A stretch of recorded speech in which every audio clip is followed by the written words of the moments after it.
what is the most likely condition related to this person's sign and symptoms? Okay, we have a 66-year-old man who is admitted to the medical floor after being diagnosed with community-acquired pneumonia. He has been in good health except for the use of steroids for the past 6 months for ulcerative colitis. The patient is started on ceftriaxone, the empirical therapy for the management of pneumonia. After 10 days of treatment in the hospital, he becomes tachypneic with a decreased level of consciousness. He develops generalized pustular eruptions all over his trunk. The temperature is 40.8, which is supremely high. And the white blood cell count is 19,000. Gram stain of an aspirate shows budding yeasts and neutrophils. A culture of the skin is positive for Candida. Now, we do a nitro blue tretrazolium test, but that's normal. So what is the likely condition? Patients who develop rapidly disseminated fungal dermatitis while they're receiving antimicrobial therapy should be evaluated for MPO deficiency. What is MPO? It's a lysosomal enzyme found in azurophilic granules of the neutrophils. It acts as a major mediator for the oxygen-dependent killing of the bacteria, fungi, and the virus. It could be acquired, hereditary. Affected individuals are generally asymptomatic in the absence of illness, such as diabetes or hematologic malignancy. Now, this is the thing. I would not read this because this is something which you have to write down and learn. You cannot teach this, okay? Because you need to understand each step, what enzyme is being used, and what's being consumed and what's being released, ultimately to cause what. And at each step, some deficiency will cause some disease. So I suggest you guys go through this picture clearly. I'm sure it's given in first aid. Okay. Now, the respiratory burst in neutrophils and monocytes is a part of the O2 dependent MPO system of the bacteria, of killing the bacteria.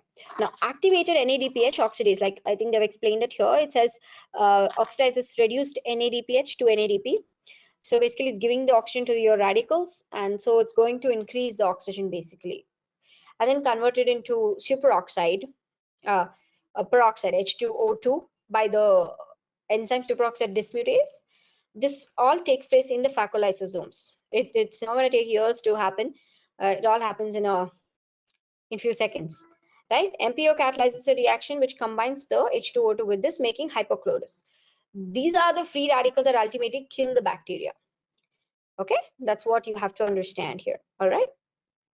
Now, hypochlorous acid, why not oxygen radicals? Because it's 50 times more potent in microbial killing than your peroxide. Hence, the deficiency of MPO results in a defect where your peroxide is not forming HOCl, right?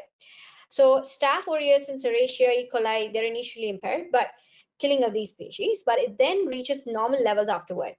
However, the capacity to kill certain fungi becomes completely defective. The nitrotretrazolium test detects the presence of oxygen burst. In chronic granulomatous disease, the respiratory burst is absent, hence an abnormal leukocyte NBT test. Now, the respiratory burst is intact in MPO deficiency. That's why we have a normal NBT test. That's all. So that's the way they wanted you guys to understand the question. So any information that's given is always important unless and until proven. Okay, now LED deficiency is a rare autosomal recessive disorder which is characterized by recurrent infections to deficiency of the beta-2 integrin subunit, which is your CD18. Now, integrins are upregulated in leukocytes with cell adhesion molecules of endothelial cells. They cause adhesion of leukocytes to the vessel wall.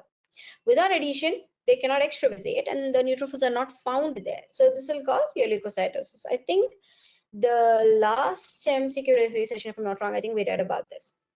Now, the signs and symptoms of a neutropenic patient are different, right? Now, recurrent bacillus skin and mucosal infections, they'll have delayed separation of the umbilical cord, which is more than a month. There'll be no pus and stuff like that. Now, Shiryak-Higashi syndrome, I'm sorry if I'm pronouncing it wrong, is an autosomal recessive disease due to a microtubule dysfunction in a phagosome-lysosome fusion. Recurrent pyogenic infections by staph and strep, albinism, peripheral neuropathy occur at an early age in such patients. Now, giant granules in neutrophils and platelets and their pancytopenia can be seen in your peripheral smear. Chronic granulomatous disease is also very important and highly tested on your step 1, CGD. It's their favorite. I'm definitely I promise you, you will definitely have one question on CGD. It's an X-linked recessive disease. There's mutation in your NADPH oxidase. That's your first enzyme, right? It starts your O2 dependent system. Now, it's definitely essential. Now, patients are susceptible to severe and recurrent infections caused by your catalase positive, which is your staph, nocardia, pseudomonas, listeria, aspergillus, candida, E. coli, serratia. You have to mug this up bare, right? Bare, because they will ask you some organisms, say listeriosis symptoms, and be like, what disease can be there if this organism is affecting the patient? Because the presentation becomes different if listeria affects CGD patients, right? So they'll give you that, and you'll be wondering what organism are they talking about. So that's how they'll connect. Now, what happens is there'll be failure to thrive, and there'll be pyoderma, which is recurrent in nature, and there'll be chronic diarrhea, which occurs in the early years of life. And in CGD, the respiratory burst is absent, definitely, because the first enzyme is gone, right? Which definitely explains the leukocyte NBT test abnormal, which is abnormal, right? Now, X-linked gamma globulinemia is also a very highly tested question on step 1. We know it's a defect of BTK gene, and the naive B cells cannot be converted into any damn thing, right? Now, which results in decreased hemoglobin for all classes. B cells are absent in your peripheral blood, and you'll have recurrent bacterial interviral infections, because all your immunoglobulins are required for your to battle these, right? And it's most common after 6 months of age, because in the initial 6 months, your mother is providing the mother is providing IgG. Thanks for watching. Please give a thumbs up and subscribe for more.